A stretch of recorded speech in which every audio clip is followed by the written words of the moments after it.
Significance of chemical formula. What is the significance of chemical formula, or you can say what is the importance of chemical formula? ठीक है, ये significance के साथ भी question आ सकता है, आपको इंपॉर्टेंस के साथ भी क्वेश्चन आ सकता है, ये शॉर्ट में भी आया हुआ है बोर्ड में, और ये एज अ लॉन्ग क्वेश्चन भी आया हुआ है। ठीक है, 5 पॉइंट्स हैं जिनको कि एक फ्लावर की आपके शक्ल में आपको दिया हुआ है, but when you will write on your sheets आपने उसको जस्ट आपने सिंपल आपने पॉइंट्स में उसको आपने लिखना है, आपने फ्लावर बना के आपने नहीं लिखना, आपने उसको सिंपल पॉइंट्स में आपने लिखना है। ठीक है, and we will move anti clockwise. ठीक है, एंटी क्लॉकवाइज हम इस पॉइंट इन पॉइंट्स को हम जो है वो स्टार्ट करेंगे। Let's start with first point.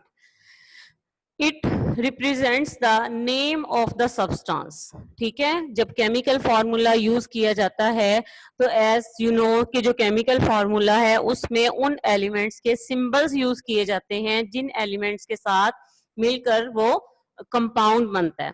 ठीक है, तो उस इवन के वो कंपाउंड का जो केमिकल फार्मूला है वो ये भी शो करता है कि उसमें नंबर ऑफ एलिमेंट्स कितने हैं, नंबर ऑफ एटम्स कितने हैं।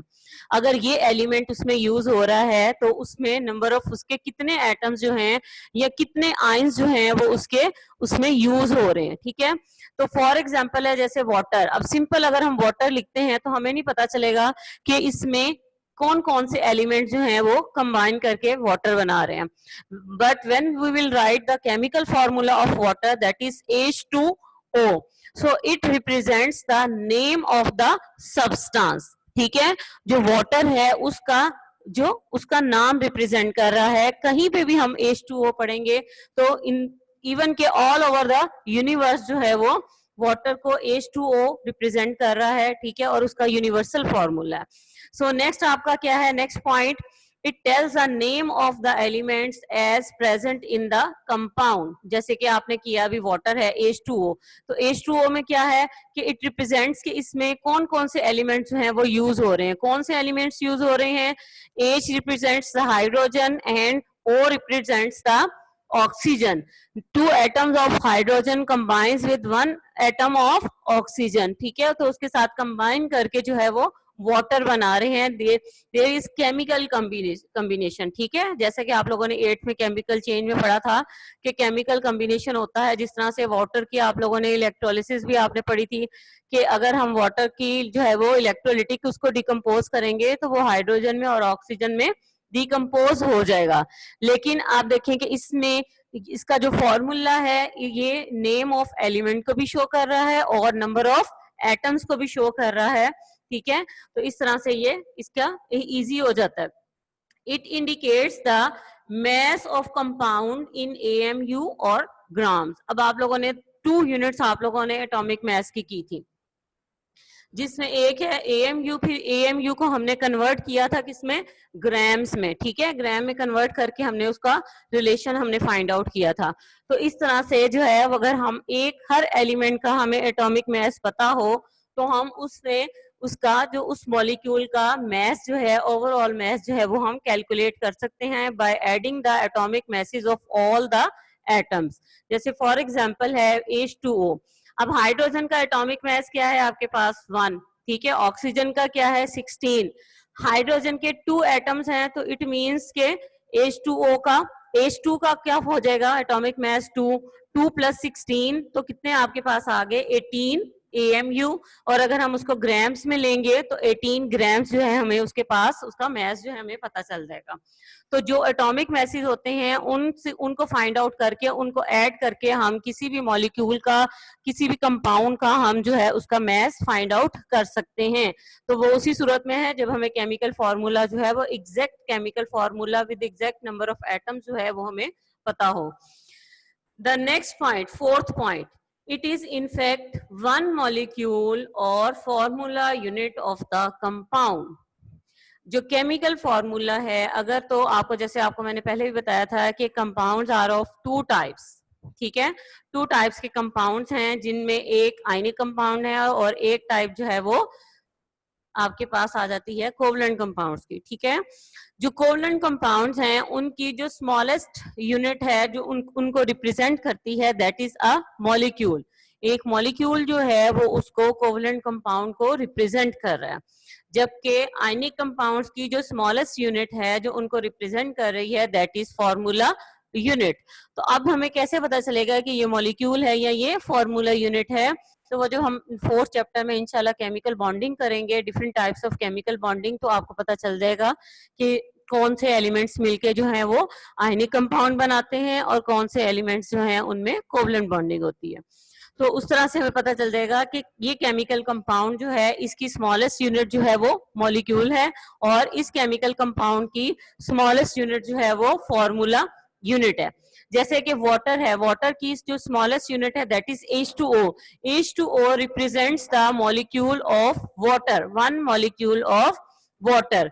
अब आप देखें कि एक केमिकल फॉर्मूला है और वो कितनी चीजों को शो कर रहा है, कितनी जो है वो उसमें रिप्रेजेंटेशंस आ जाती हैं। ठीक है, सबसे पहले क्या था कि वो नेम ऑफ द सब्सटेंस को रिप्रेजेंट कर रहा है, देन ये नेम ऑफ एलिमेंट्स को रिप्रेजेंट कर रहा है, फिर नंबर ऑफ एटम्स को रिप्रेजेंट कर रहा है, फिर उसमें उसका हम अकॉर्डिंग टू दैट जो है chemical formula we can calculate the mass of that compound using the two units AMU and grams. Two units को यूज करते हुए हम उसका जो है मास फाइंड आउट कर सकते हैं। फिर उसके बाद हमें ये पता चलता है कि एक जो केमिकल फॉर्मूला है वो उस कंपाउंड के मॉलिक्यूल को शो कर रहा है या एक उसके फॉर्मूला यूनिट को शो कर रहा है।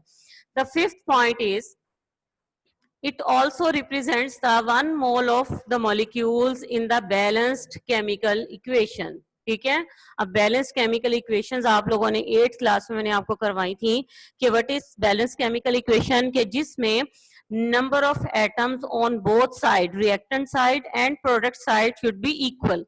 ठीक है, अनबैलेंस्ड इक्वेशन कौन सी होती है? जिसमें नंबर ऑफ एटम्स जो हैं वो इक्वल नहीं होते, लेकिन जो बैलेंस केमिकल इक्वेशन है उसमें हम नंबर ऑफ एटम्स जो हैं उनको कोफिशिएंट्स को यूज करते हुए उनको हम इक्वल करते हैं। ठीक है, जितने नंबर ऑफ एटम्स एक एलिमेंट के रिएक्टेंट साइड पर होते हैं उतने ही नंबर ऑफ एटम्स जो हैं वो प्रोडक्ट साइड पर होते हैं।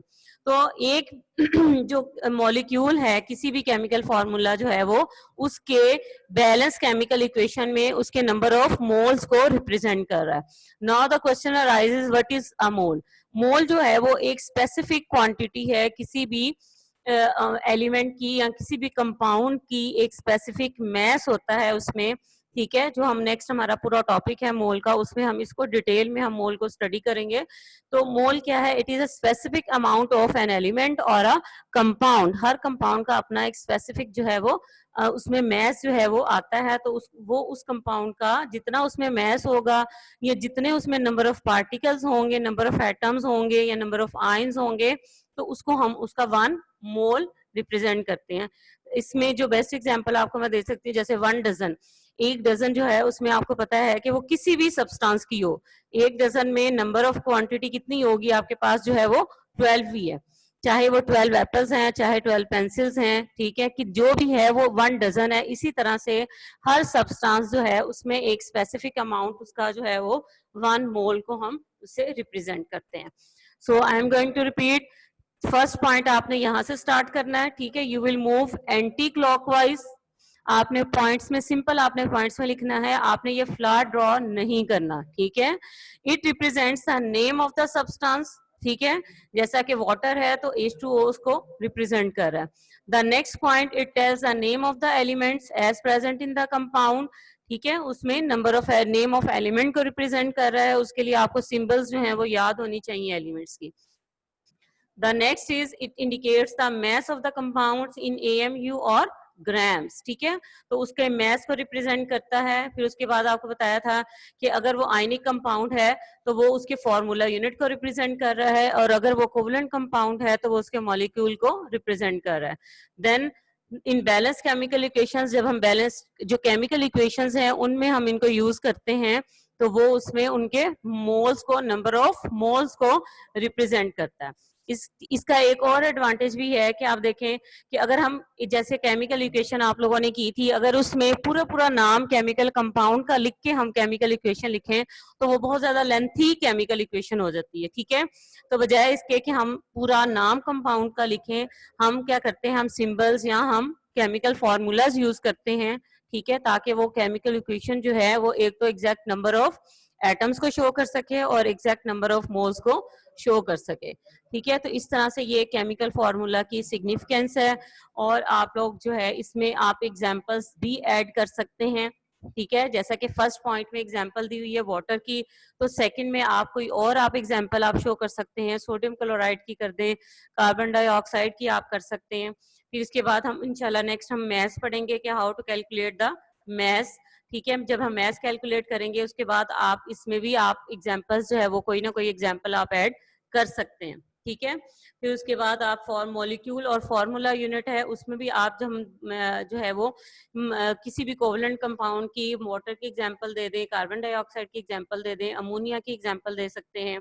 उसके बाद फार्मूला यूनिट के लिए जो है वो आप सोडियम क्लोराइड की एग्जांपल दे सकते हैं, कैल्शियम क्लोराइड की एग्जांपल दे सकते हैं। ठीक है, तो इस तरह से। और इक्वेशन है तो इक्वेशन आपको पता है कि बैलेंस केमिकल इक्वेशंस है कौन सी होती हैं, उसमें आप जो है with reference to the 8th book आप उसमें कोई भी केमिकल इक्वेशन की आप एग्जांपल ऐड कर सकते हैं। लेकिन अगर आप शॉर्ट एज अ शॉर्ट जो है वो इस क्वेश्चन को अटेम्प्ट करेंगे तो फिर आप जस्ट सिंपल एग्जांपल्स देंगे, आपने कोई बहुत ज्यादा एक्सप्लेन्ड एग्जांपल्स नहीं ऐड करनी।